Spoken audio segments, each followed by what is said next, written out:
তোমরা কি জানো, মানুষের জীবনে সফলতা পেতে গেলে সব থেকে বড় যে জিনিসটা প্রয়োজন মানুষের মধ্যে থাকা উচিত সেইটা হচ্ছে তোমার ধৈর্য। যে কোনো কাজে তোমার ধৈর্য ধরতে হবে। সেটা একদিনও হতে পারে, কয়েকটা মাসও হতে পারে, আর বছরের পর বছরও হতে পারে। কিন্তু জীবনে কিছু অ্যাচিভমেন্ট বা জীবনে কিছু করার ইচ্ছা থাকলে প্রথমত তোমাকে সেই কাজটার উপর ফোকাস থাকতে হবে আর ধৈর্য ধরে থাকতে হবে।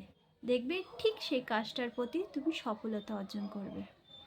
মেন মোটিভ হচ্ছে বা মেন কারণ হচ্ছে মানুষকে যে কোনো জিনিসের উপর ধৈর্য রাখতে হয়। এখনকার মানুষের মধ্যে বা এখনকার ছেলে মেয়েদের মধ্যে, আমাদের মধ্যে সেই ধৈর্য জিনিসটাই নেই।